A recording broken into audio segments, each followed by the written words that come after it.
Tuna changamoto kubwa sisi kama wanahabari kuhusu masuala mazima ya maslahi ya wanahabari.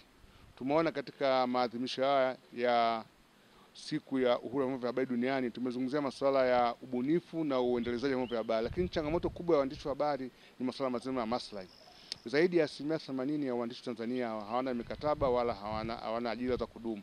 Hii inasababisha waandishi wengi kufanya kazi bila kuzingatia maadili ya uandishi wa habari, kwa sababu haiwezekani mwandishi wa habari anaishi kwa kutegemea kulipwa pesa na yule ambaye anampa habari, au mwandishi wa habari anaenda kufanya ziara yule ambaye anaenda kufanya ziara ndio anakuwa anamlipa yeye usafiri wake, malazi na kila kitu.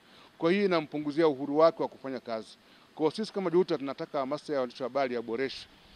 Nyingine tunataka sheria za kazi ziheshimiwe. Sehemu zingine huwezi kumpa mtu kazi akakaa mwaka mzima, miaka miwili, huna mkataba wala hujamwajiri, unachukuliwa hatua. Tunataka hata katika vyombo vya habari swala hili liwepo.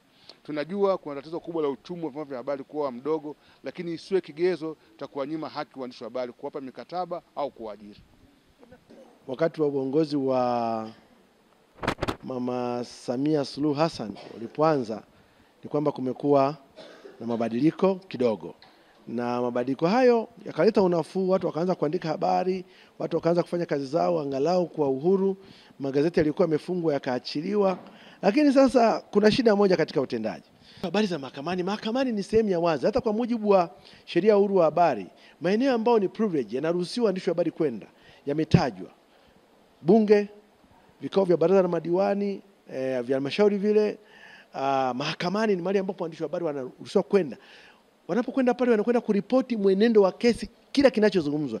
Na kinachofanyika pale maana yake ni kwamba ni kujaribu au ni kuhakikisha kwamba kesi inakuwa ni wazi. Watu wanaweza wakaiangalia, wakaisikia kwenye vyombo vya habari inavyoripotiwa. Ndio maana mwandishi wa habari hawaruhusiwi kuongeza wala kupunguza.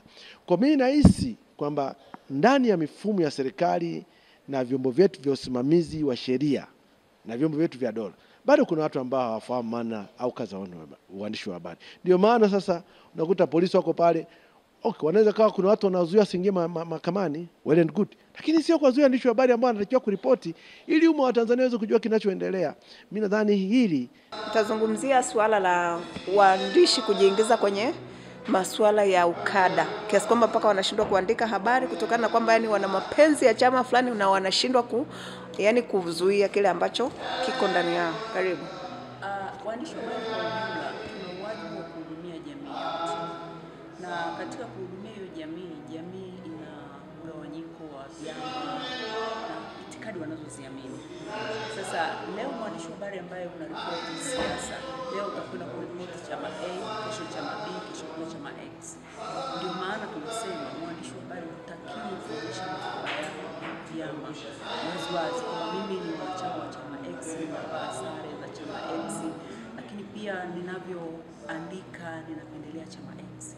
Hiyo inaleta madhara sana, na inaleta madhara makubwa, kwa sababu tunachouza kwenye chombo cha habari ni ule uaminifu. Tunasema ni ule uaminifu wa kuaminika na jamii. Ile jamii inakuamini kile ulichoandika ndicho wanakinunua. Wananunua gazeti lako au wanasikiliza redio yako na TV yako, lakini pia ndio unapata matangazo.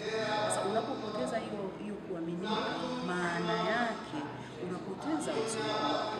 Kwa waandishi wa habari sasa, kipindi cha kabla ya uchaguzi, tunaelekeza uchaguzi, mchakato umeanza sasa. Lazima tuhakikishe kwamba tunaficha mahaba yetu ya vyama.